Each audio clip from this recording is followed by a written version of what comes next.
I'd like to welcome everybody to this lovely building, and it's my first time in this particular part of the conference area. And thank you for your time to come listen to our candidates debate. I would like to thank REA, the Redmond Executive Agency, Rotary, and Kiwanis for hosting this. They do an amazing job, and the questions are always super thoughtful. I am Kat Swicker, Redmond City Councilor. Not that it matters, because I've already done this, thank goodness, and I'm good for another 18 months. But I know what it feels like, and I would like to thank every candidate in this room for the time, energy, and effort that they have put into just getting this far. It's exhausting. It's a lot more mentally trying than you will think it is, and it really means a lot that you're willing to put yourself forward for the community, so thank you. And with that, Jen, who's next? Thank you, Councilor Zwicker. Appreciate the welcome, and also just want to do a couple housekeeping items since this is our first time at the new library, which is an amazing facility. We also are learning a little bit about the room and the setup, so thank you all for your flexibility, helping set up the chairs and test the equipment. We are helping them learn how to put on events like this. The Redmond Senior Center was a great host for a lot of years, and in the future we'll be able to open this side and that side and just have additional options for these community gatherings. I also want to give a shout out to Connect Central Oregon. We have Scott Breeze and Jim Pfister. They're in the outside area. They also are going to be posting the video. We were hoping to live stream it, but it sounds like there's some technical challenges to that. So this is going to be recorded and posted on their channel. So we'll send out the link for that. So that's part of the learning here, is hoping we were able to do a live stream and needing to just be flexible. So I also want to introduce Louise, who's going to be our moderator today. So she can do an introduction here in just a moment, but thank you very much. We have just structurally, we invited all the candidates on the ballot. So you're going to hear from candidates. We have one who even sent in a video. We're going to play that. So even though she couldn't be here, she still wanted to do that. We're going to hear speeches from candidates who are not running with an opponent, but still wanted to share a little bit about themselves, who they are. And then in the second half of the forum, we're going to have a head-to-head. So if candidates, thank you all for sitting up close. If you want to stand here at the podium, you can. You can sit here. We'll kind of move around a little bit, but we're going to move through this pretty quickly because we have a lot of information and a lot of really great people to hear from. So thank you all for running and serving Redmond, and a lot of you who do already and hoping to serve. And then at the very end, you might notice already there's materials set up on the side, but then at the very end there's a time for you to connect with them if you have questions and want to get any campaign materials.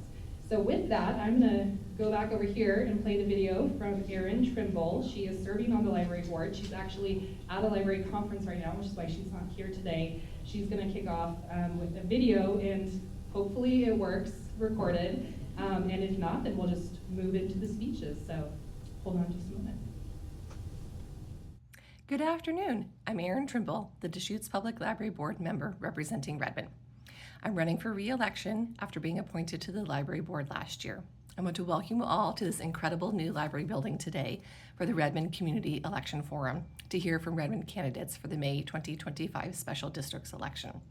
If today is your first time here, please be sure to visit the makerspace here on the first floor and the co-working space upstairs. I'm unable to join you in person today as I'm attending the Oregon Library Association Conference in Eugene. A little of my background: I've lived in Redmond for 19 years, and I have children attending the dual language program in the Redmond School District. I believe in the power of libraries to transform lives and foster growth, creativity, and connection within our community. My own childhood dreams of becoming a sign language interpreter were made possible by the resources at my local city library. My reasons for running for this position can be categorized by the ABCs: accessibility, bond projects, connections, and supporting staff. Accessibility. Accessibility is the heart of a thriving library system. I'm committed to ensuring that our libraries are welcoming and inclusive spaces for everyone.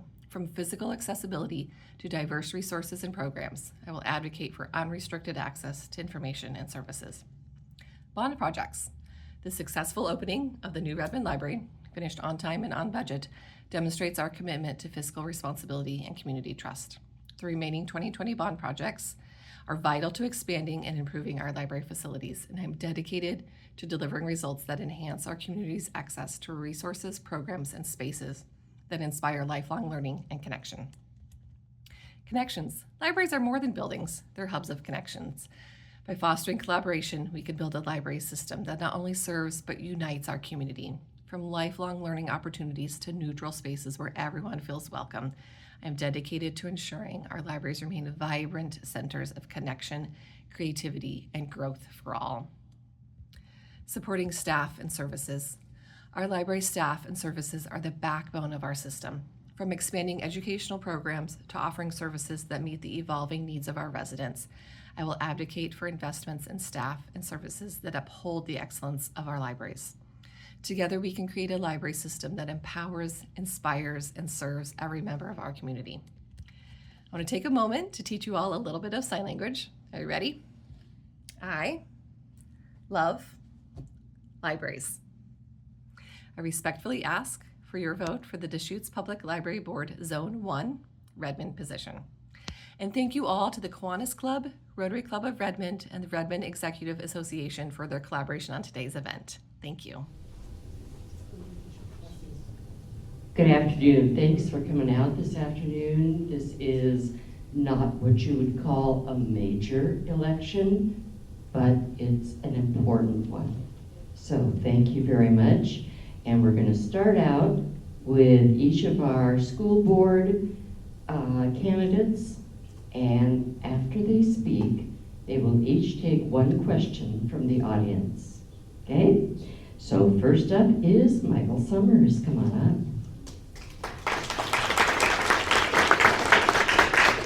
All right, go. Thanks for having me today. Sorry to interrupt. So Ron, reset his time.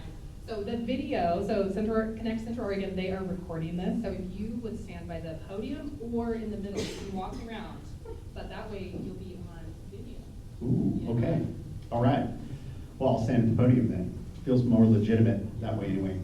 I'm Michael Summers, and you brought up it's not a major election, and I appreciate that, but I think we get caught up in the major elections and the national stuff and the wins and the big loud things that are happening nationally, and we forget where it touches the ground. And one of the neatest things I've ever been able to do is serve on the school board. It's one of those really crucial, super important areas that we all care about and really matters. And so I am very appreciative to the others in the room here who are currently serving or have served in the past, make this area what it is, because I got to grow up underneath that, and it was an incredible experience. So what is neat is feeling called to be a steward of now and into the future. And so my goal primarily on the school board has been to help students, teachers, parents, everyone involved, all the stakeholders in Redmond, one, feel proud of our schools, but also feel like it's for them. Very broad. Obviously, we have to serve everyone when it comes to public schools because it's public. And my grandfather was a public school, he was a high school principal, he was a grade school principal, and his whole thing was he would hire from the ground up every single person, from the janitor all the way up, and would grill them and like, this is our responsibility, is to pour into these kids, and we have to serve everyone. We have a big, very diverse, and more diverse all the time community that thinks pretty differently about a lot of different things. So our job is to make them feel welcome, is to make parents feel like this is a safe place for their kids, that this is also a healthy place for their kids where they're going to learn what they need to learn. And so my goal is to be able to facilitate that in a way that doesn't blow up the community. And if you have noticed, there are some things that are blowing up communities all over the place. So that is unacceptable to me. As much as I can control that, that's my mission, is to go through hard conversations and go through difficult things that are very controversial in a way that is respectful and tries to give everyone the opportunity to speak, and then tries to continue to keep it broad and keep it open. Super difficult, but actually can be really fun. And I really appreciated, as I've done other endeavors, I really appreciated meeting so many different people that think very differently than me, that really are engaging with, are willing to engage, first of all. That's a crucial part.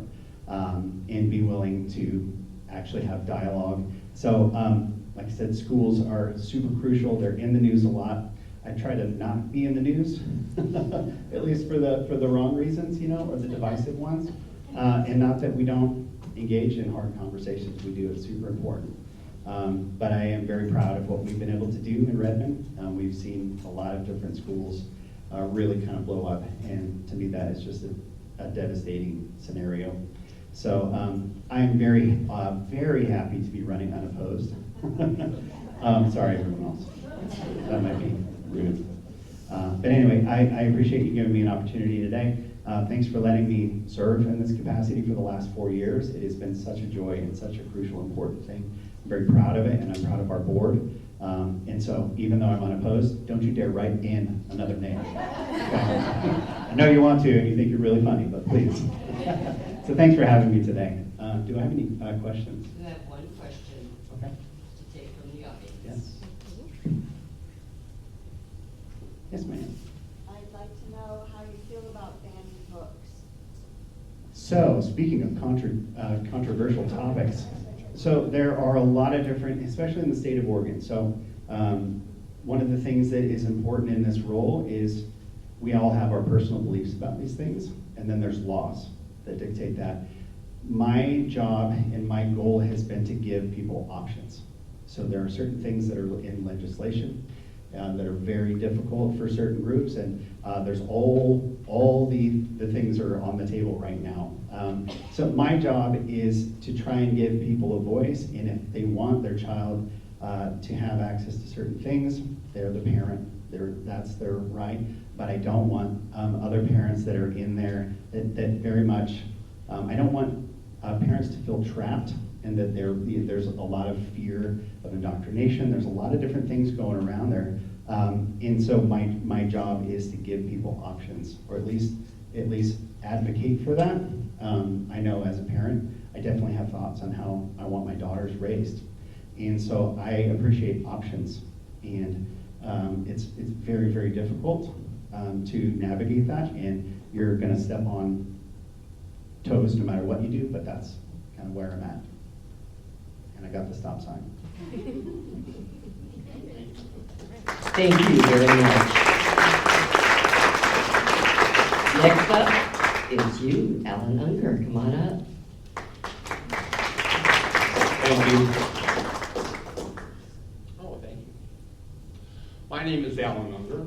I grew up in Redmond. I am running for the Central Oregon Community College Board to be re-elected. This would be my third term. I've already served 2. I'm running for the Zone 3 seat, and Zone 3 is basically the city limits of Redmond. So if you live in Redmond, you can vote for me. And like Michael said, I don't have an opponent, but that doesn't mean you shouldn't vote, because you're just never sure whatever happens in this world, and so I would be pleased to have your vote. Central Oregon Community College is 75 years old now. It's one of the oldest colleges in Oregon. It's a growing college. It's a great college. We have a great president, President Lori Chesley. She's retiring this year.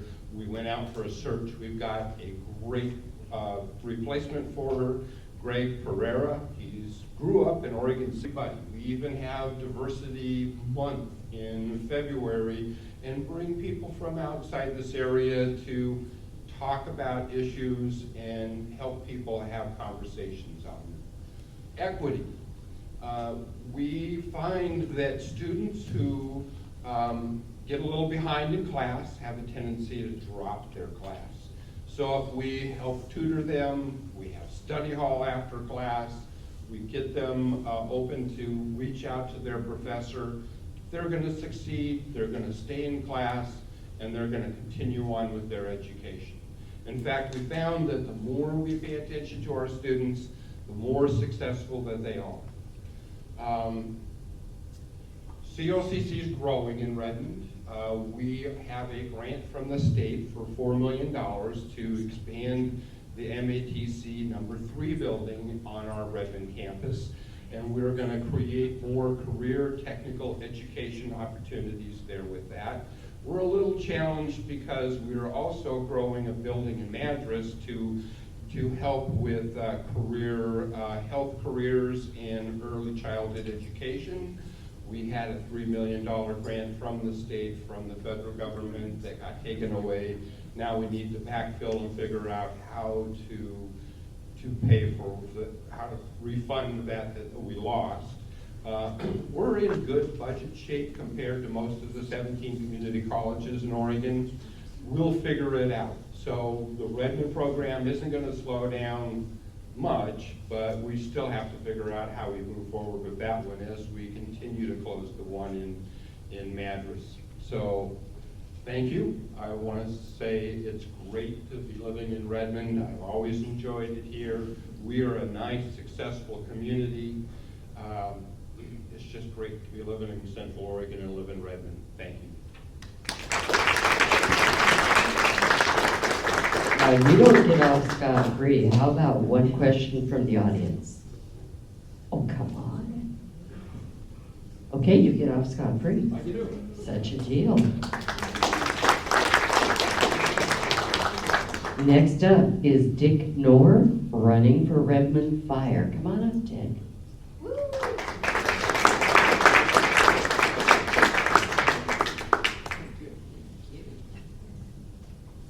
My name's Dick Knorr, and A little closer. closer. I also have lived here in Redmond for my entire life. In fact, Alan's father delivered me back in a long time. So a long history in Redmond, and I have a long history with Redmond Fire and Rescue from its inception.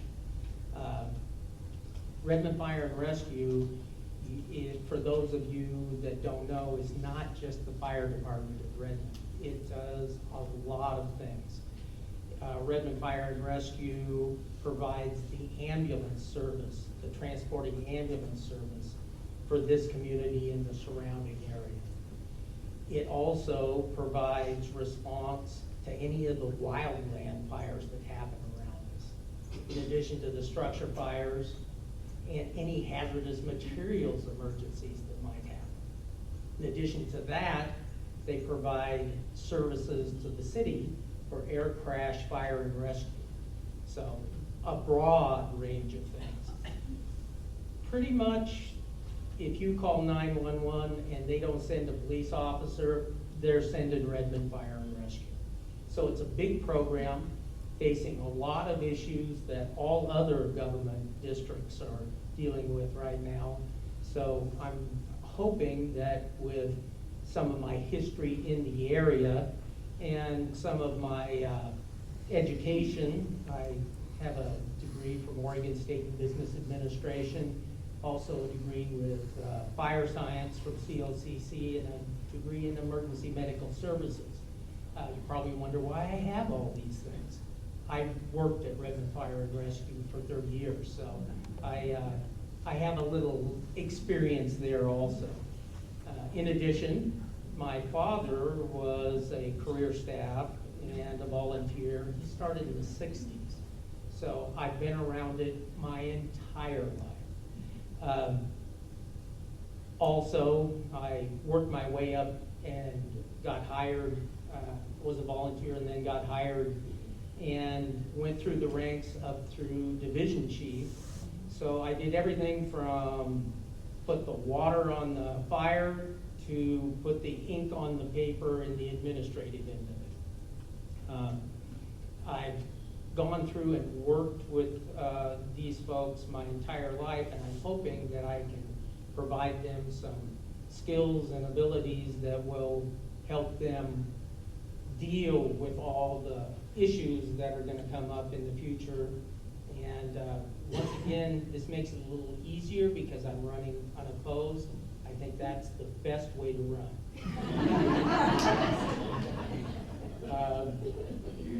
My vision for Redmond Fire and Rescue is to make sure they're the service that everybody in our community values the most. I like to see us, Redmond Fire and Rescue, be the the service that other agencies emulate by doing high-level work. And I also believe that we need to continue to do the job we're doing here in Redmond to prevent fires and injuries, make bad situations better, provide excellent customer service, and do it at a fair price. Any questions? I have a question. So during the 2020 pandemic, Redmond Fire and Rescue was instrumental in a lot of helpful ways in our community. Can you highlight any experience you had during the pandemic that helped serve us?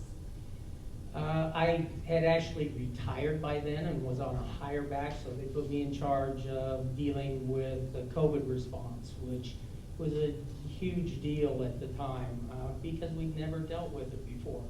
But once again, when there's a problem, Redmond Fire and Rescue steps up and they take care of the problem. And that's what we did, and I just helped them out with a little bit of experience I'd had in similar situations.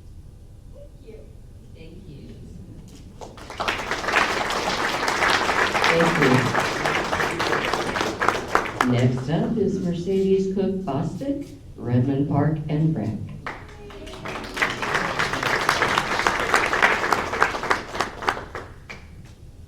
Don't go past that. Could you say the name again, please? Mercedes Cook Bostic. Thank you. It's good afternoon, friends, neighbors, and members of our community. It's an honor to be here today, and I want to thank you for giving me the opportunity to speak. My name is Mercedes Cook Bostic, and just like the two legends in front of me that went before me, I too am a local gal who has an amazing family that got to grow up here in Redmond. And when I first stepped into this role 4 years ago, I made a promise to be your voice and to work hard and to focus on making tangible and meaningful improvements to our community. One of the projects I am most proud of is the upcoming $49 million recreational facility. It just isn't about the bricks and the mortar, it's about investing in our people. The facility will serve as a hub for families, seniors, youth, and everyone in between. It's a kind of long-term investment that strengthens our community, promotes healthy living, and gives our kids a safe, inspiring space to play and thrive. My mission doesn't stop there, though. I'm running again because I believe in responsible growth that honors our heritage while preparing us for the next generation. I believe in keeping our neighborhoods safe, our local businesses supported, and our public services strong. I believe that every voice in Redmond matters, and I want to continue being the one who listens and acts on their behalf. I've been proud to support initiatives that improve our infrastructure, protective of our natural spaces, and ensure that Redmond remains a place we're proud to call home. I bring not only that experience, but a clear community-driven vision for our future. So today I humbly ask you for your support and your vote. Let's continue the progress, let's finish what we started, and let's make Redmond an even better place to live, work, and raise a family.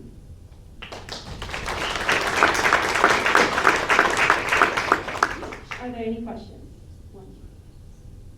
Go ahead. I didn't hear what position you're in. Number 2, Number 2, what? Park and Rec. Thank you.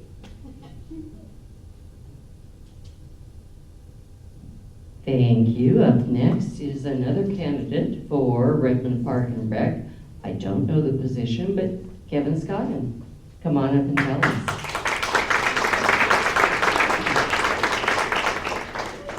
Thank you very much. Hi, my name is Kevin Scoggin. I'm running for position number 3, the Director for Redmond Area Parks and Recreation. I am currently the Vice Chair, and this is my first term, and I will be looking to continue serving the community through the Vice Chair position. We do have the Chair retiring, that's position 1, so you'll be hearing from them later. Both Mercedes and I have been working very hard for the last 3.5 years to get that community center up and running for the community. And I just want to applaud our current board for what we've managed, because I will acknowledge there were some difficulties in getting that building put into place. And we still have challenges. So my reason for being here is, honestly, I have not made a lot of use of Redmond area parks and rec district facilities or programs. So I represent the taxpayer, the one who wants to make sure that the money is responsible. So that's why I think Mercedes and I and the others on the board, we make a good team because we all have the points that we care about. And mine is, again, to make sure that the Redmond Area Parks and Rec District Board is a good steward of your tax dollars. We've listened to the community that has rejected an operating levy because they feel like they're taxed enough already. So we're going to work very hard to make sure that we bring the community center into its expected budget. And at some point, I'm hoping that we can then come back to the community with a very reasonable offer, and that you will wholeheartedly support it because you will have seen the benefit that that community center gives us. And it will be just an easy vote for you. But until that time, I'm gonna work my hardest to earn your trust and make the decisions that show that we are being fiscally responsible. I am running unopposed as well. I'm not gonna make any funnies about it, but I would appreciate if you vote for me, Kevin Scoggin, position 3 for director. I will now take a question from the audience. Yes, sir. Can you expand a little bit on what precautions the board put in place after the unfortunate incident with the loss of funds? Yes, I can go into that. Our executive director immediately went in, changed procedures so that there is no longer a single person that can authorize a transfer of funds in that magnitude. We've set that up as policy. We've also changed the policies so that it requires a person-to-person conversation with the vendors prior to an exchange of funds in that amount. And so we hope not to have that happen again.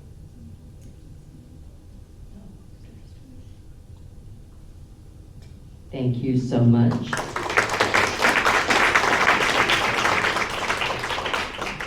So you have now heard from the candidates that are running unopposed. Now we get into the debate portion of our program.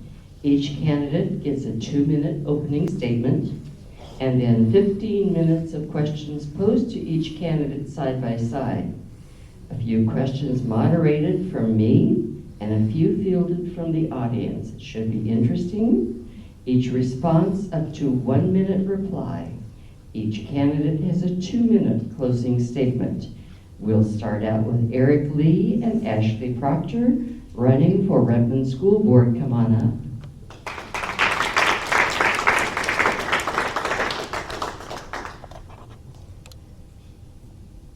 And let's start out with you, Eric.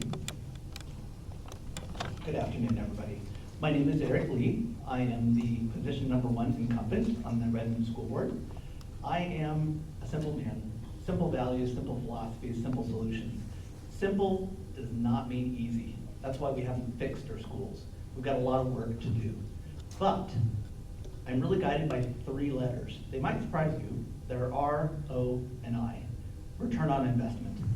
What can we do?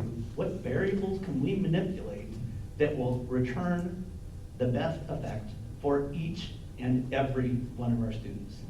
I find it's reasonably easy to rise above some of the conflict in our culture today if you focus on what we should be focusing on in the school board, which is education. Simple solutions. Time in the classroom is effective. We want to guard the time in the classroom. It's contact hours, so daily contact hours. We want to be consistent about how we provide those and provide continuity in those hours. We also want to protect days in school, something we've negotiated away over the years. Our school years are getting shorter. As parents of younger children, you probably recognize that your kids are often at home, and often we don't have full weeks of school. Protecting the days that we've got is an essential element because time in the classroom is effective. Doing true data analysis and having information on the effectiveness of our curriculum is incredibly important. We're beginning to make changes in Redmond. Those changes are beginning to bear fruit already. That involves taking a curriculum that has a proven effectiveness, and in some ways it's going back to the things that worked before, but taking that curriculum and applying it in a way that begins to improve our outcomes, improve our scores. Embracing that curriculum, but also being willing to collect the data necessary to abandon that curriculum if it doesn't work for us. It's not something we do lightheartedly or we do on a brief notice. We really review the information and act upon the data that we have. Again, my name is Eric Lee, position number 1. Thank you very much. Next up, Ashley Proctor. Thank you. I'm a stander. I've got a lot of energy, so I'm just going to stand and talk to you all. Again, as it was mentioned, my name is Ashley Proctor, and I'm running for Redmond School Board position 1. There's a lot of locals here, and I admittedly cannot say I'm a local. I served in the military, and upon exiting, I migrated to Central Oregon. Redmond is where my heart is, and it is what I call home. And so I just want to highlight some differences. I am not a simple person. I believe in comprehensive strategies. I believe in collaboration, and I believe in community. Sometimes formalities get in the way of connection, and so I just want all of you to know that a lot of my answers or what I'm willing to share is always going to be rooted in that connection forward. A little bit about myself, being from the Midwest, I was a first-generation high school graduate. My mom had me at 16, and as you can imagine, there were a lot of challenges and struggles that I had to overcome, and it was through amazing educators who believed in me when I didn't believe in myself to get me to where I am today. Again, I didn't go to college after high school, so I am a candidate that also believes in multiple pathways to success. I did eventually go back to college, go Ducks, and yeah, I heard that. I'm also a candidate that represents the voices of our community as a social worker. I work with children and adults with developmental and intellectual disabilities. I am a proud autism mom, and I'm very aware of the climate today and the things that are being said, and I just want you to know that I would advocate for each and every single child, regardless of their origin story, the color of their skin, their background, or their physical or intellectual abilities. I would appreciate your vote. Again, Ashley Proctor, Redmond School Board, position 1. Thank you. Okay, how about questions for these nice candidates from the audience? Oh, come on. See, I knew there was one out there. So my question is for both of you, and that is, what do you see as the strengths of Redmond School District? What are the strengths? Let's start out with Ashley. Let's do it. Well, Redmond had the highest graduation rate this last academic year, and it exceeded the state's graduation rate. So, applause to our graduates. That's really exciting. Also, we passed the bond, right? So that was a vote for making sure our infrastructures with our schools are safe and healthy for our students. It didn't pass by much, and for me, that just informs me that as a school board and as a school district, we need to do better about informing our community and why this bond is essential, or any future bonds that we have. So those are just two that I'd like to focus on, but of course there's a lot of strengths, and not to focus on negatives, but I think to be forward-thinking leaders, we also need to strategize on how we can make Redmond School District even better. So I have to agree with many of the things that Ashley said. I think we have a lot of positive attributes to offer. As a community, we offer an amazing quality of life. I think that extends into our schools. It's exemplified by our leadership and our board, who has heard the community and made solid decisions based upon community feedback.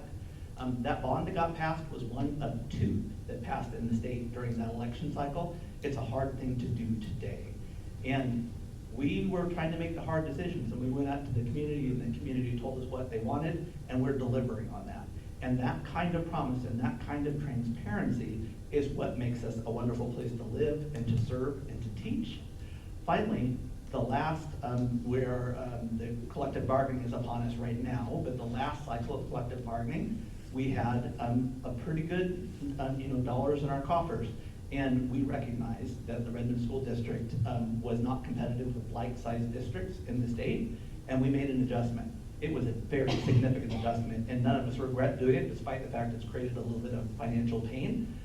We have created an environment where people want to live, they want to come, they want to teach, and we can now keep our good teachers. We're doing very well at that. Any other questions? Good, I'll just jump right in. There are those that feel that Redmond High School should be closed. Your thoughts on that issue? Thank you, thank you, thank you. This is a great question because it's frankly a follow-on to my comment that I just made.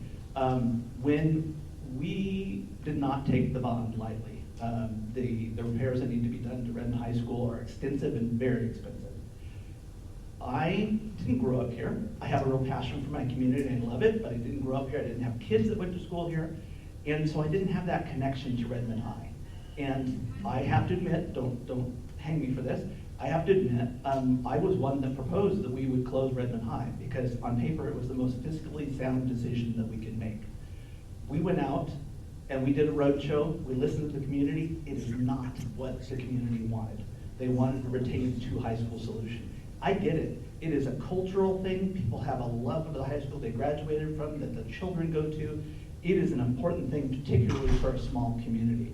And so I flipped the script for me. I went from saying this is the most wise financial decision to saying, sometimes finances are not the end, result. We really need to look at the cultural issues. And this is what they wanted. We're doing a great job of providing it. We're going to invest the money. The high school not only is going to be safe and sound and be able to have a good HVAC system, but we're bringing it up to date, and it's a place that for another 50 years, our children will be proud to go to school.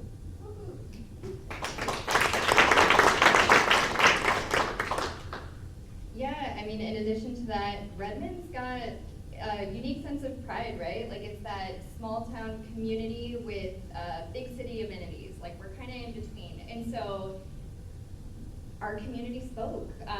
Of course, as school board members, they have a responsibility to ensure that everything is safe for our students, but also hearing from family, students, and our constituents, they made their voices known that they wanted to keep Redmond High School open, and that was honored.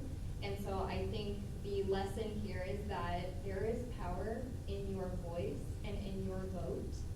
And in the meantime, it is our responsibility as a community that if Redmond High School obviously is going to stay open, but that it is still a safe learning environment for those kids while those upgrades and infrastructure is being made. Thank you. Alrighty, let's talk about DEI as it relates to the Redmond schools. Ben Lapine School District made the decision to continue their diversity, equity, and inclusion policies, even in light of the fact that the district could lose $15 million annually in federal funding. What is your stance on DEI as it relates to the Redmond School District, keeping in mind that Redmond receives around $9 million annually? I'm going to stand for this one.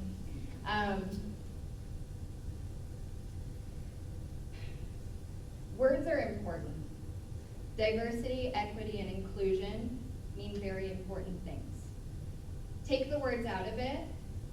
What is the alternative to taking away DEI efforts? Whose voices and which students are going to be the most impacted by this? And so we see a dollar amount, and yes, I'm not saying that is not important. $9 million is a lot of money, and it would impact a lot of students, a lot of marginalized students. but also to get that money and then silence them or the words that we're using to make this an inclusive community and an environment, I would push back on that, because I think there is power in awareness and acceptance and diversity and equity and inclusion. For example, equity. If we were to give every student a book in their classroom, that is making sure that they have equal access to those textbooks. Equity, though, is ensuring that not only do every student have the same textbook, but that they have the resources that they need to learn. So maybe they need a textbook in Braille. Maybe they need one-on-one services to support them in their learning journey in school. Maybe they need audio for that specific textbook. That is equity. That is ensuring that we're meeting students where they are and not forcing them to be in a system that statistically does not work. And so it is important to manage, of course, policies from the federal, state, and local level, but not at the expense of our kiddos. And I think we would manage that respectfully and responsibly with kiddos, all kiddos of all abilities, at the center of that. So thank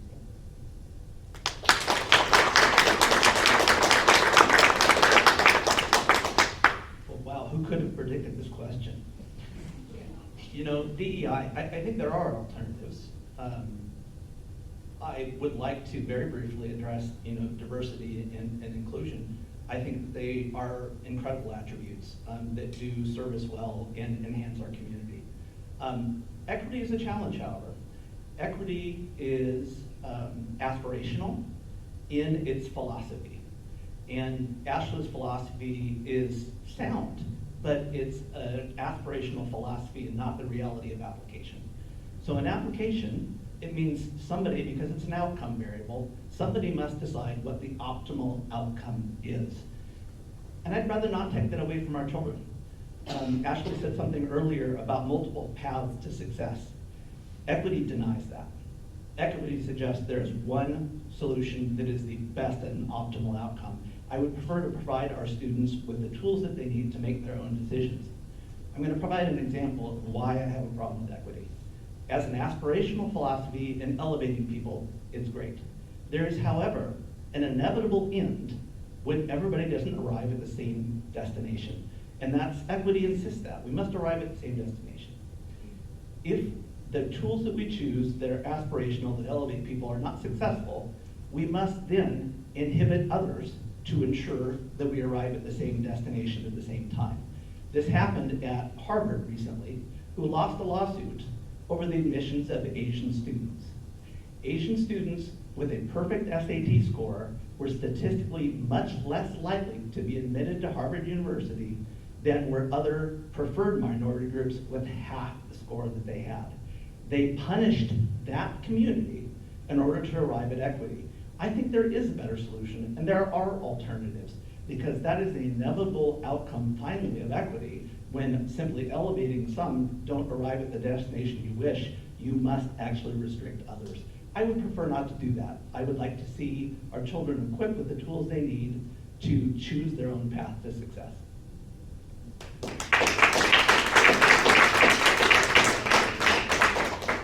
You know what, let's do the 30-second rebuttal. We are talking about grade school students, not college education, and I really want to stress that equity, if we're talking about student outcomes, the outcome is to get them to graduation successfully. Multiple pathways to success ensures that they have all of the tools provided to them to get to that ultimate outcome, which is graduating from high school. And then after high school, they can be successful in whatever capacity they deem worthy and fit for themselves and their choice. So yes, we have a responsibility to the minors of our community to give them equitable access to that.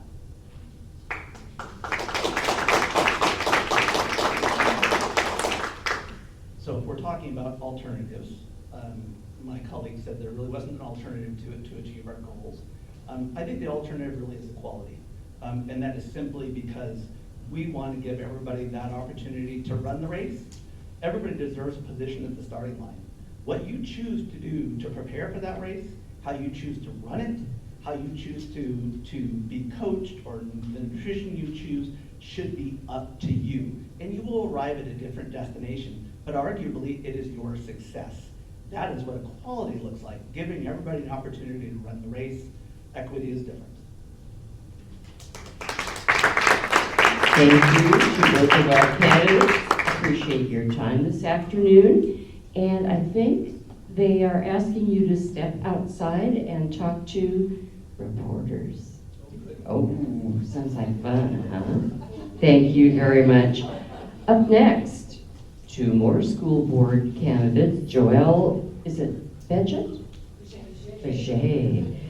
Joelle Beget and Amanda Page. Again, each candidate will have 2 minutes for an opening statement, and then we're going to have 15 minutes of questions and a 2-minute closing. So come on up. And how about you start? You can stand wherever you like.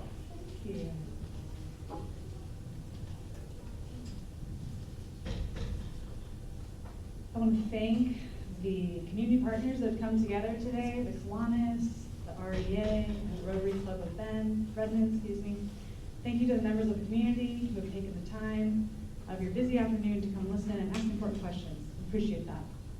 My name is Joelle Beget, and my husband Zachary and I have been married for 20 years this coming summer. We have 4 school-age boys ranging in ages 6 to 15, and my oldest attends Redmond High School. He's a freshman. I received my Bachelor of Science degree at Western Baptist College, which is now known as Corbin College in Salem. I taught for 5.5 years prior to having children, and my husband and I run a small family farm that provides healthy, ethically grown meats to the community.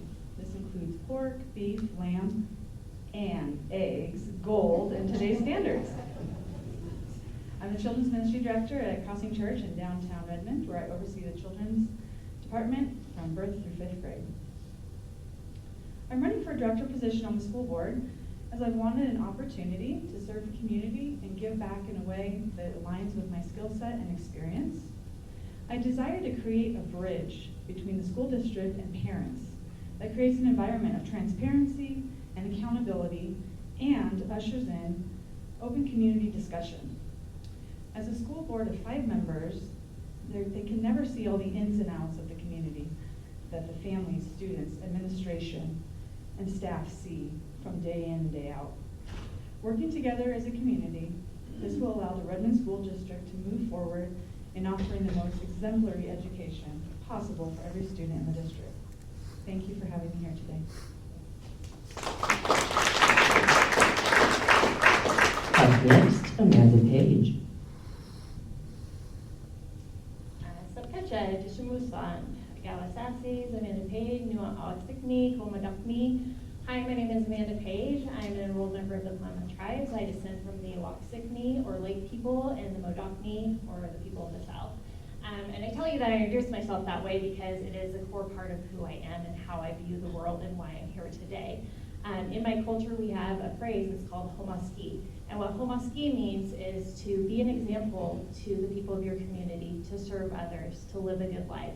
And since the time I was little, I had been taught by elders and other tribal members that that is how you are to live. And so that started out my life. Early on in my career, I began volunteering with the fire department. I went on to become an EMT and then a flight paramedic. Well, paramedic first, then a flight paramedic. I still get to work on the helicopter sometimes, but most of the days I spend my time in a leadership role at Lifelight. And it's also guided like my performance on the school board and also how I'm a mother and how I show up in the world and in our community of Redmond. Based on these things, I spend a lot of time thinking about what is best for our kids and how I can perform my best on the school board. And it really comes down to 3 things. It's ensuring that our students have the resources they need to be successful and the teachers have what they need to help the kids be successful. It's also about pushing back on culture wars and really focusing on what is best for student outcomes. And finally, it's about making sure that every kid, when they walk down that graduation path, they're headed towards a career and a future that they are inspired by and excited about. So those are the things that really guide my presence on the school board now and will guide it in the future. Again, my name is Amanda Page. Questions from the audience?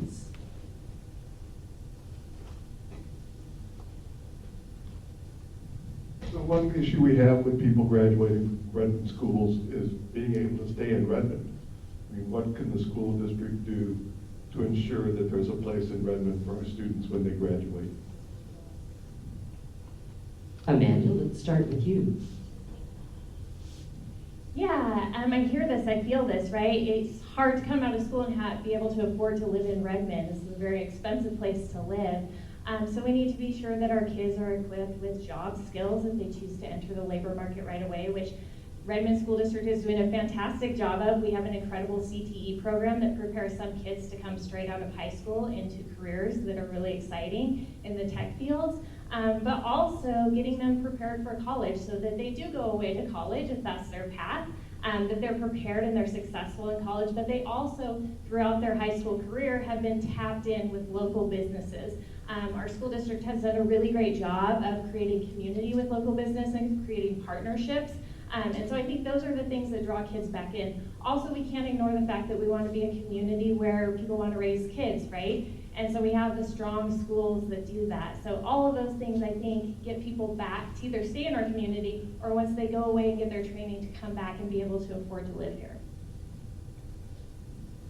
Great question, thank you.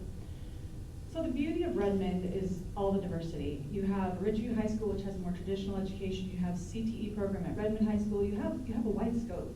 We personally transferred our oldest, who would have been at Ridgeview, to Redmond because that better fit his skill set.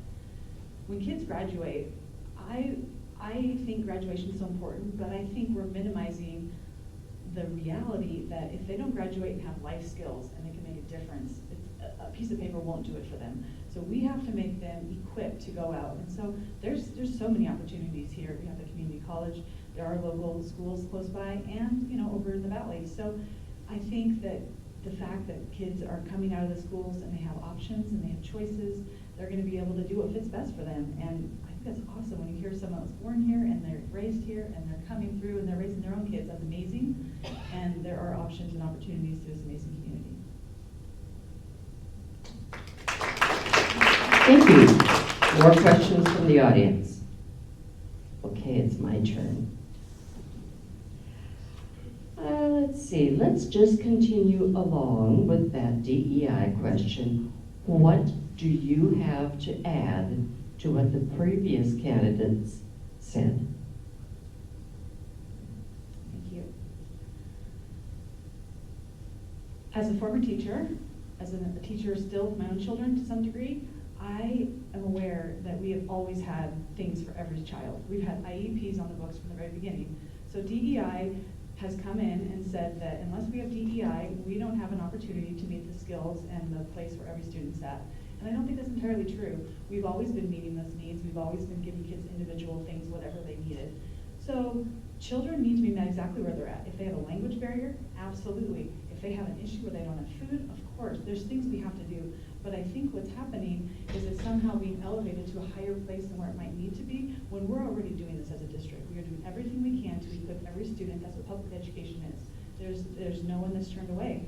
And I think the teachers are doing a phenomenal job. So we have to be inclusive. I don't think that's going to come from a book that has different races represented. I think that's going to come from a teacher that makes that classroom environment inviting, welcoming, and every student knows that they are a part, and you're a part of the human race. It doesn't matter what beautiful skin tone you have, you're a part of this. So that's a culture that we have to create, and I don't think it's going to come from just DEI, it's going to come from a heart that is out there to serve every child.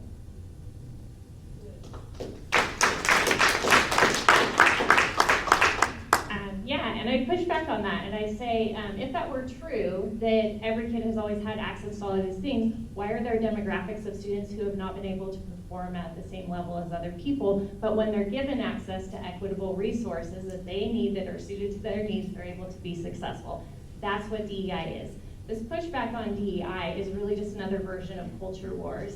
There's people that don't like what it says or whatever, but the reality is, yes, in some ways we have been providing equitable classrooms, but we also notice that we've missed places. And it does matter when a kid is reading a book that they can see themselves in. They're more engaged with that material. They're able to picture themselves in a different place that they're not able to see examples in real life.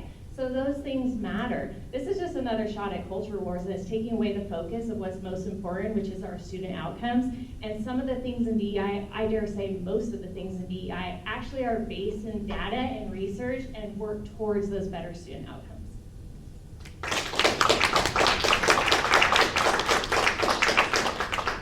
Okey-doke, Canby School District recently banned 36 books on a temporary basis.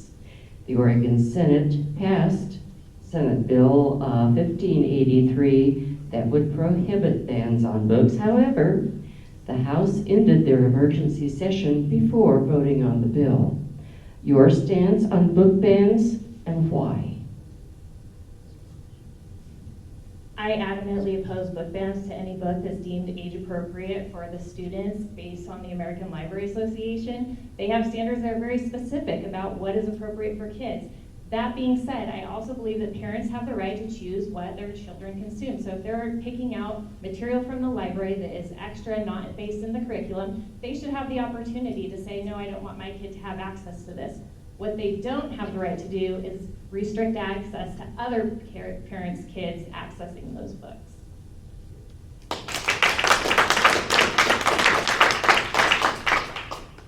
Great question, very timely.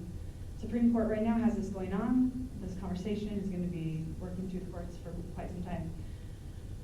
Book bans, we're a country of freedom. That's what we stand on. We stand on constitutional freedom. So of course we don't stand for banning books. However, there's this reality that every child develops differently, a different progression, and this is where the parents come in. This is where we need transparency. This is where we need accountability. This is where we need people to be able to talk and say, hey, this is what's going on in the classroom. Are you comfortable with that? No, I'm actually not. I'll bring it back in an hour when you're done with that.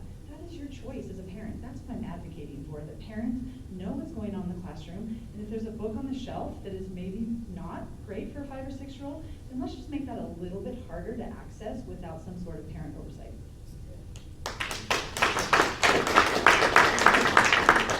And lastly, what is your stance on parental notification policies for schools?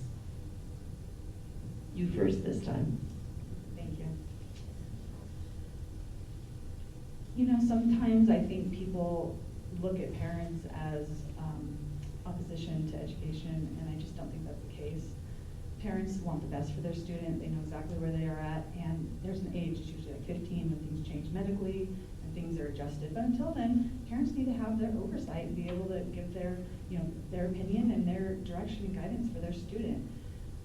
This is a necessary thing. If the educational system thinks that they can do this without the community support and the parental involvement, I think we're shooting ourselves in the foot. There's no way that we can do this as well as we need to do it without everyone on board working together.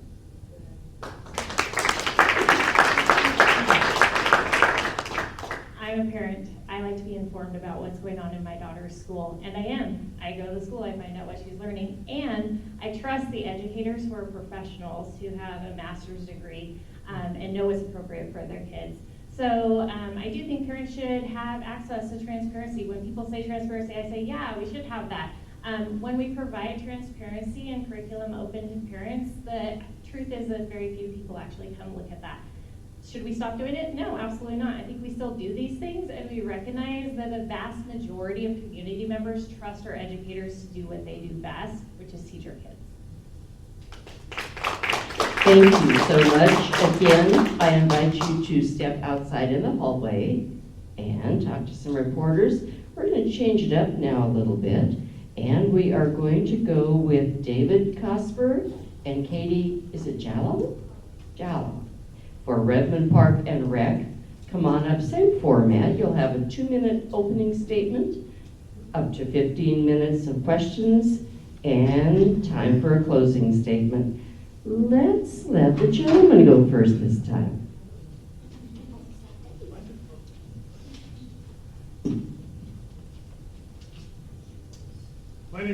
Casper.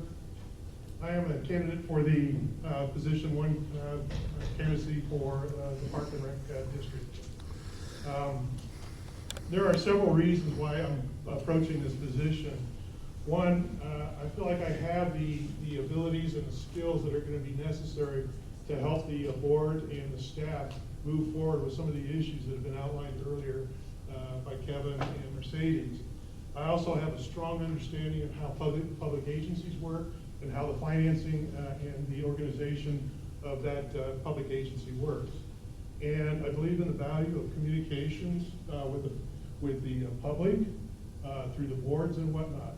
And why do I think I have that experience? Well, let me tell you. I have 40 years of experience working directly either as an employee of a city or contracted by a city, providing public works improvements, including parks, swimming pools, landscape facilities, as well as streets, water systems, sewer systems, and whatnot.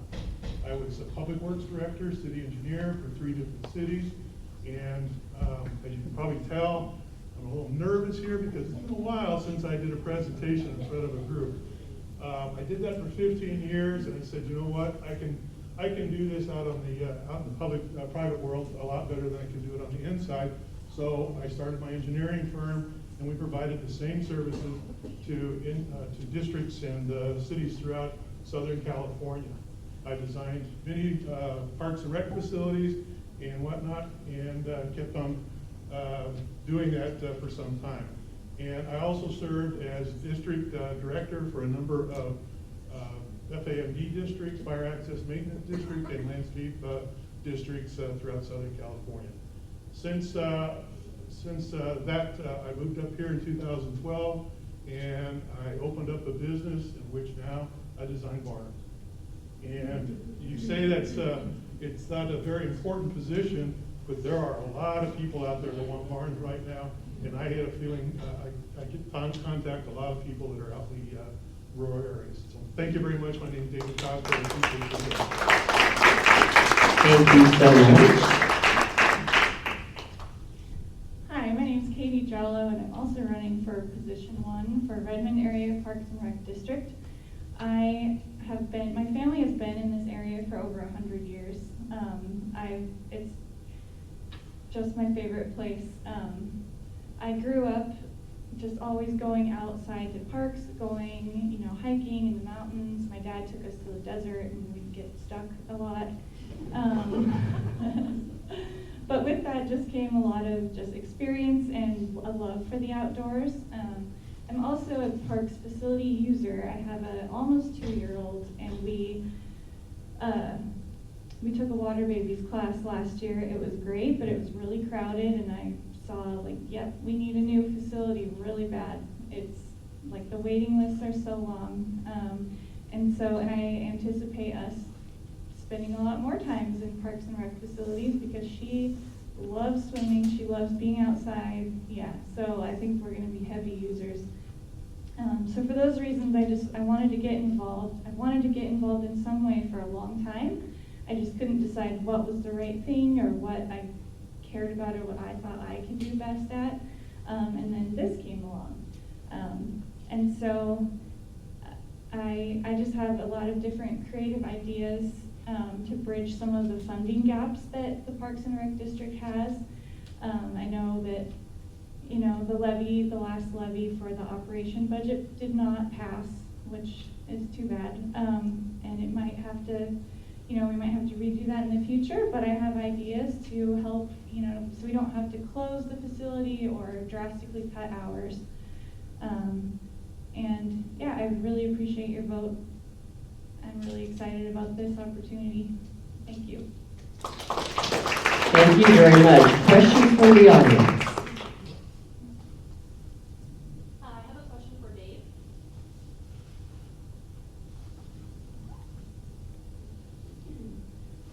So I did some research on the candidates before coming here today, and I stumbled upon your public Facebook page where you've published a number of concerning posts, such as joking about wanting to attend local town halls to stir the pot, and also more worryingly, sympathizing with the conspiracy group QAnon.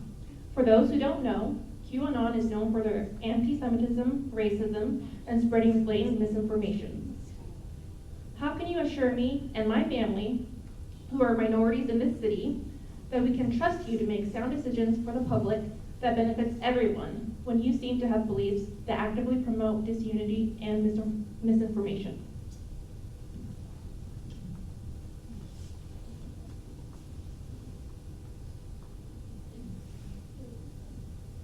Well, thank you for the question. I'm not sure about the QAnon. I don't even have anything to do with them. I don't even know what they're about or who they associate with. As far as stirring the pot, I think one of the senators is going to have a meeting over in Sisters, and I wanted to go over there and raise questions, just like we're raising questions here.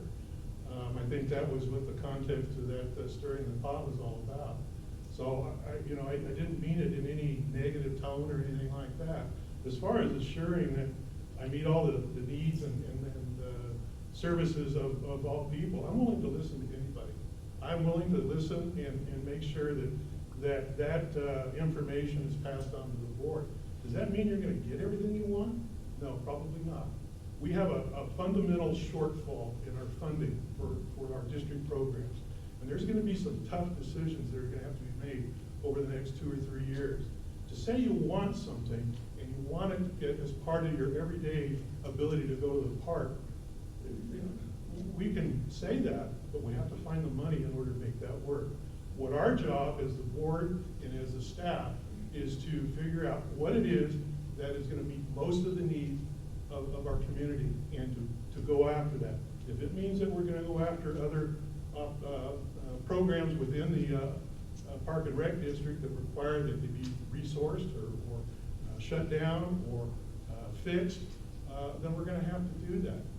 As far as going back out and getting more taxes, I think it's incumbent upon the board and its staff members to search all other sources of revenue that are possible to us. And there are a number of other resources that are available to us. There's grants, and I know they're hard to get, but I've been talking to a number of consultants that will do that on a contingency basis, so we don't have to spend money in order to find out we didn't get a grant. So it puts the onus on them to go out and get that money. I think there's professional sponsorships that really we need to start looking at and start bringing those types of revenues. So I think there's some opportunities out there to correct some of these situations. But if you're asking me to assure you that every service that's out there is going to be granted to you through the district, I don't think it's possible. Thank you so much. Your turn.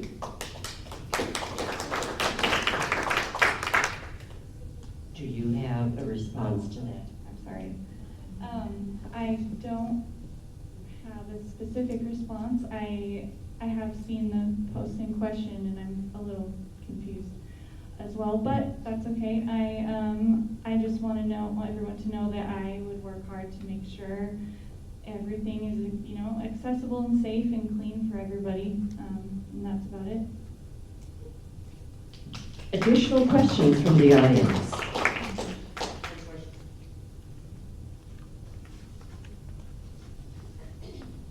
I'll meet you halfway.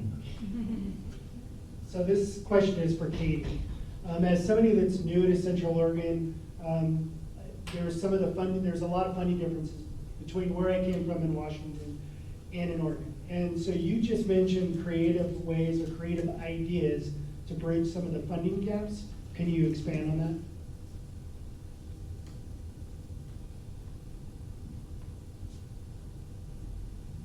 Sure, and I know that these are not going to be a full-on replacement for another levy, an operational levy. I know that's a huge amount of money, but in the meantime, there are things we can do. So grants, I also have looked into some different grants. There are some park improvement grants that are available out there that would be, I think, wise to apply for. Board and Beck specifically could use a lot of help. The parking lot is very bad, a picnic shelter there that could be rented out. So a grant to make those improvements, and then using the funding from people using those facilities could be a revenue source. Also, I'm sure you've seen at like hospitals and other places, there's bricks you can purchase a brick with your name on it or the name of someone, a loved one or something like that.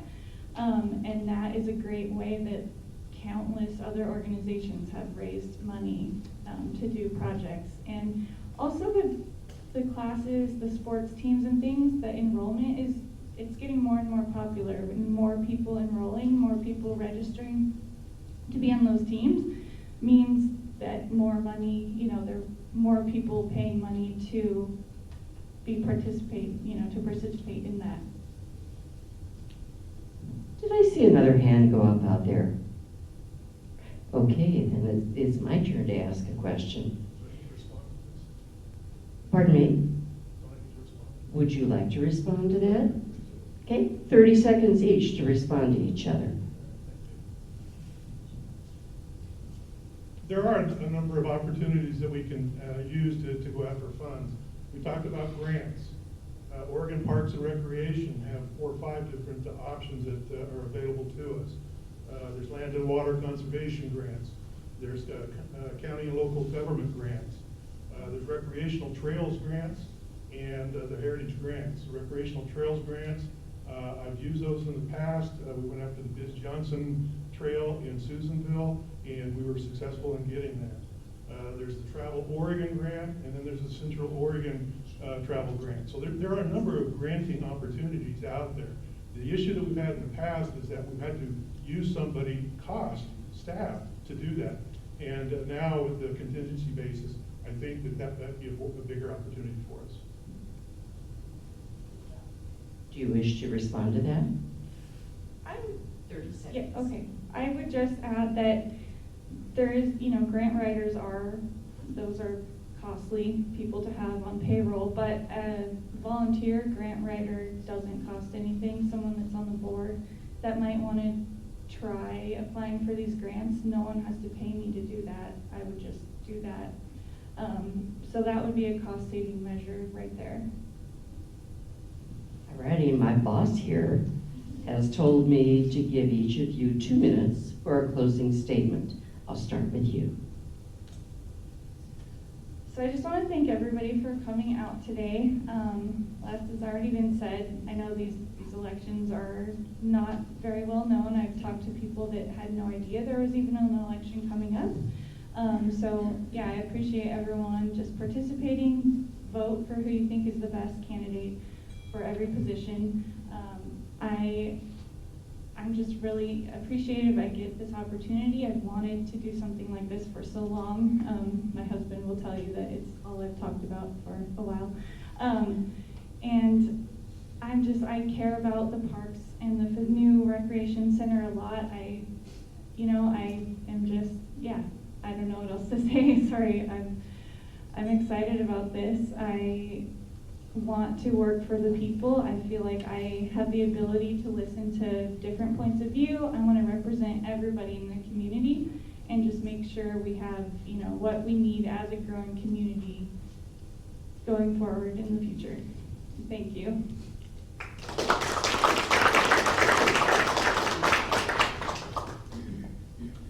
Thank you for coming today. I appreciate this opportunity to talk to you. I want to go back and talk about the grants deal and other opportunities. There are a lot of opportunities out there. And my position, if I'm elected to the board, will be to pursue those before we go back after a user tax. I think in talking to the people of the community, I think they're tired of being taxed. And I went back and I looked at my house bill. I moved into a house in 2013. My taxes on my house at that time were $300. They're now well over $600. And that's in a period of 10 years. We cannot be going to that well as a first opportunity. As a board, we need to search other opportunities and see if we can't offset what the shortfall is going to be when we open up the Red Center. With that, I sure hope to see you on May 20th, and I would really like your vote. Thank you.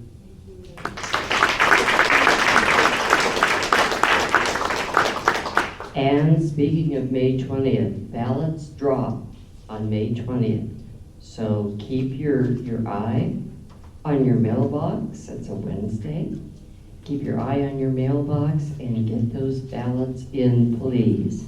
And Kat, you are going to close us out today. I just noticed there's a little hot pink line to keep me in line over here. I want to thank everybody for attending. I want to thank especially all of our candidates. Great questions from the audience. The candidates, please hang out, linger, talk to them, ask them more pointed questions one-on-one, meet them face-to-face. This is your time to really dig in and feel comfortable with the people that are asking for your support in this community. And it's their time to learn how to better support the community they're in. So I welcome you all to do that. And thank you again, Library, REA, Kiwanis, Rotary, and Louise, for your very thoughtful and good questions. I look forward to seeing you all under the polls.